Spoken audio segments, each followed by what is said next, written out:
Avez-vous déjà imaginé ce que ce serait de flotter seul dans le vide absolu de l'espace? Complètement isolé, regardant la Terre devenir un simple point bleu dans l'immensité noire. Maintenant, imaginez découvrir que cela a peut-être vraiment arrivé à quelqu'un et que nous n'en avons jamais rien su. Voici l'histoire derrière l'un des mystères les plus troublants de l'ère spatiale. Une histoire qui a commencé par un simple signal SOS venant du cosmos. C'était une nuit froide de 1960 quand deux frères radioamateurs italiens, Achille et Giovanni Giudica Cordiglia, ajustèrent leurs antennes de fortune dans une ancienne forteresse militaire près de Turin. C'étaient de jeunes passionnés obsédés par la course à l'espace. Ils passaient des heures à essayer d'intercepter les communications des programmes spatiaux américains et soviétiques. Cette nuit-là, précisément, quelque chose a changé à jamais notre façon de voir l'exploration du cosmos. Soudain, ils ont capté quelque chose qui a fait battre leur cœur plus vite. Un signal de détresse en code Morse, clair comme du cristal, mais venant d'une direction impossible, l'espace lointain. Le plus étrange, le signal s'éloignait, de la Terre à vitesse constante, comme si quelqu'un était entraîné au loin, se perdant dans l'obscurité infinie.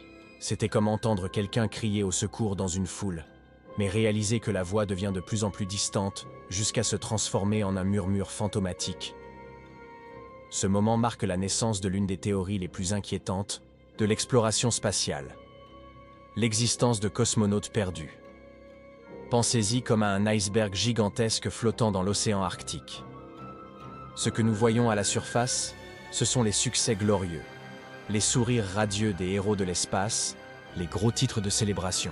Mais sous l'eau, caché du regard du public, il pourrait exister un sombre cimetière de tentatives ratées, de vies perdues dans des missions qui n'ont jamais été reconnues. Pendant la guerre froide, chaque lancement spatial était bien plus que de la science, c'était de la pure propagande. Les États-Unis et l'Union soviétique ne rivalisaient ni pas seulement pour savoir qui arriverait en premier dans l'espace, mais pour qui contrôlerait le récit épique de la conquête spatiale. C'était une guerre des perceptions où chaque succès de l'adversaire représentait une défaite idéologique dévastatrice. Et quand vous menez une guerre d'images de cette ampleur, admettre des échecs publics, c'est comme donner des munitions à l'ennemi. C'est pourquoi, quand quelque chose tournait catastrophiquement mal dans le programme spatial soviétique, ça s'évaporait simplement des registres officiels. Imaginez comment fonctionne cette machine du silence. C'est comme si chaque fois que vous commettiez une erreur grave au travail, elle n'était pas seulement étouffée, mais toutes les preuves étaient systématiquement effacées. Documents brûlés, photos détruites, même les personnes impliquées disparaissaient des registres comme des fantômes. Et plus l'Union soviétique enterrait ses secrets, plus elle ouvrait d'espace pour que l'imagination collective comble les lacunes avec les possibilités les plus sombres. La pratique d'effacer les gens de l'histoire avait même un nom technique, damnatio memoriae, condamnation de la mémoire. Comme dans le cas tragique de Grigori Nelyubov, l'un des cosmonautes les plus prometteurs de la même promotion d'élite qui a formé Youri Gagarin. Après un comportement jugé indiscipliné par les autorités militaires, il a été non seulement expulsé du programme spatial, mais littéralement effacé des photographies officielles en utilisant des techniques d'édition primitives. C'est comme utiliser un Photoshop analogique pour réécrire la réalité image par image. Nelyubov est mort en 1966, soi-disant renversé par un train, mais les circonstances n'ont jamais été complètement élucidées. Certains experts soupçonnent un suicide motivé par la dépression, d'autres quelque chose d'encore plus sinistre, une élimination forcée pour éviter qu'un cosmonaute déshonoré ne ternisse la réputation du programme spatial soviétique. Cette culture systématique du secret a créé l'environnement parfait pour que les rumeurs fleurissent comme de la mauvaise herbe. Et ce n'était pas n'importe quelle rumeur, c'étaient des histoires qui touchèrent nos peurs les plus primitives.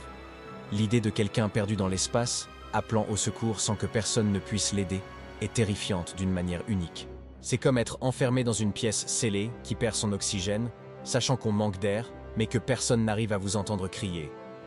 C'était exactement ce genre de scénario que les frères Giudica Cordiglia prétendaient avoir capté à plusieurs reprises. Pendant plusieurs années, ils ont enregistré des dizaines de transmissions qui, selon leurs interprétations, provenaient de missions spatiales soviétiques ultra secrètes qui avaient terriblement mal tourné. La plus célèbre et troublante était l'enregistrement d'une voix féminine, apparemment désespérée, répétant en russe avec une respiration haletante « Ça chauffe beaucoup. Aidez-moi, je n'arrive pas. Aidez-moi. » L'interprétation était qu'une cosmonaute était littéralement en train de mourir lors d'une rentrée atmosphérique avec une défaillance critique du bouclier thermique. Imaginez la situation. Une personne consciente, réalisant que sa capsule se transforme en fournaise spatiale, sachant qu'en quelques minutes, elle sera incinérée vivante, essayant désespérément de communiquer avec la Terre dans une dernière tentative de sauvetage. Mais c'est là que les choses commencent à devenir intéressantes d'une manière complètement différente. Plus les experts analysaient ces enregistrements avec des équipements sophistiqués, plus ils trouvaient de problèmes fondamentaux. La voix avait un accent qui ne semblait pas authentiquement russe. C'était comme si quelqu'un essayait d'imiter la langue sans la maîtriser complètement. De plus, d'un point de vue technique, les communications pendant la rentrée à cette époque étaient pratiquement impossibles à cause du plasma surchauffé qui enveloppe la capsule. C'est comme essayer de passer un appel au cœur d'un orage électrique. Cela nous amène à une question fascinante.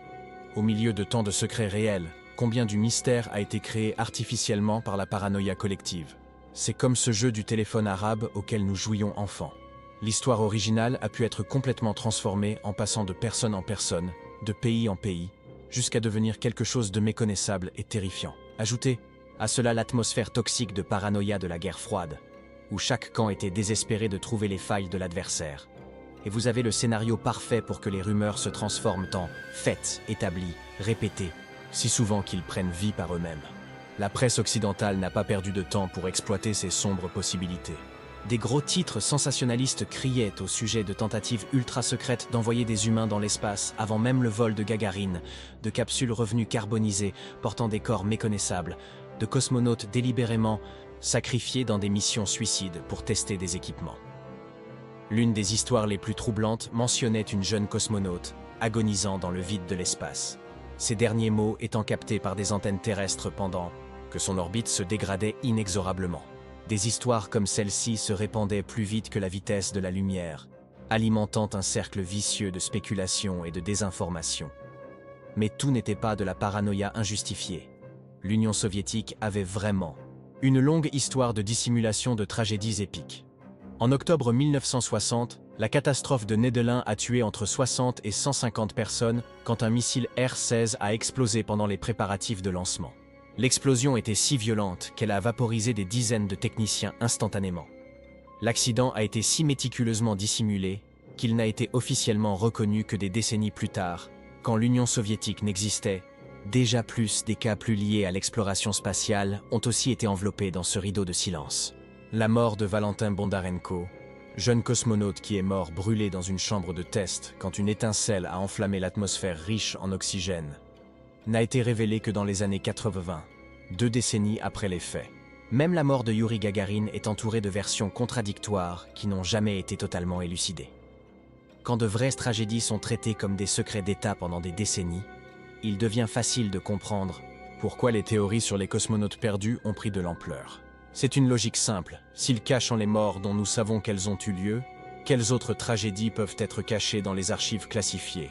Cette atmosphère de méfiance a créé un terrain fertile pour toutes sortes d'histoires, depuis de véritables malentendus jusqu'à des mises en scène artistiques élaborées. Certaines étaient des interprétations erronées, comme le fameux cercueil spatial filmé lors d'une rentrée, qui s'est avéré être seulement un mannequin de test appelé Ivan Ivanovitch. D'autres étaient des créations délibérément fictives, comme l'invention élaborée du photographe Johann von Kuberta. Cet artiste a créé un cosmonaute entièrement fictif appelé Ivan Istochnikov, complet avec des photographies forgées, des documents falsifiés et même un uniforme récupéré en orbite autour de la Terre.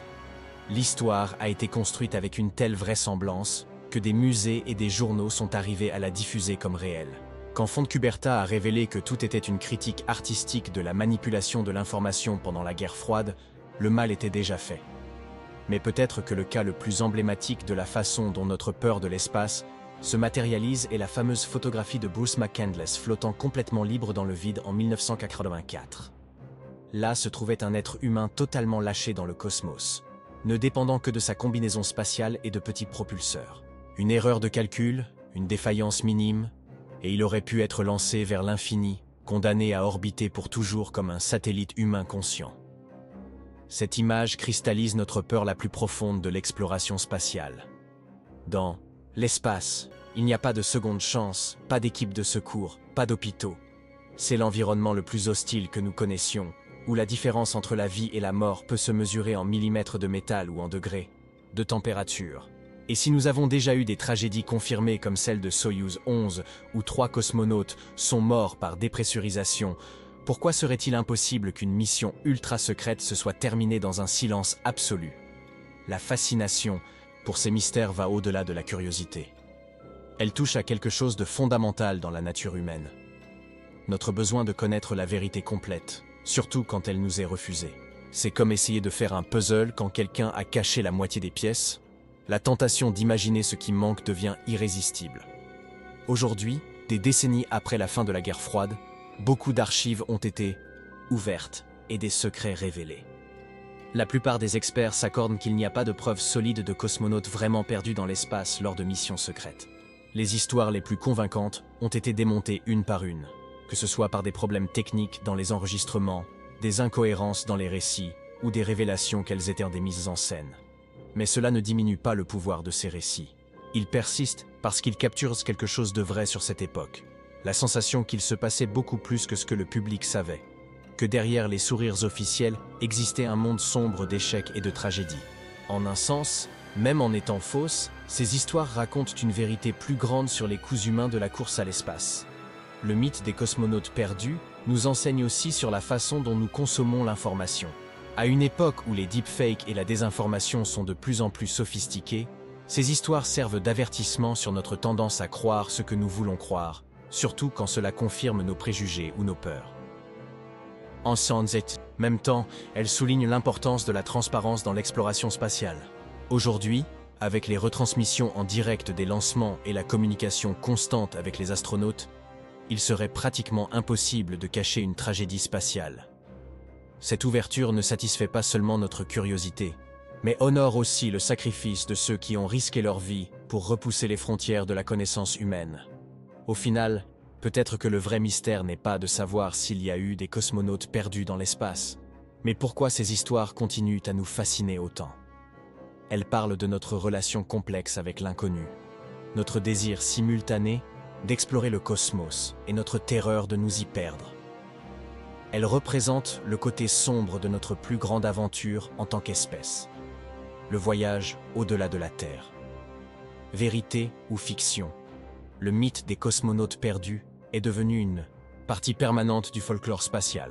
Et tant que nous continuerons à regarder les étoiles avec un mélange d'admiration et d'appréhension, ces histoires continueront à résonner dans notre imagination collective, nous rappelant que chaque pas vers le cosmos porte ses propres risques et mystères, parce que la connaissance n'est que le commencement.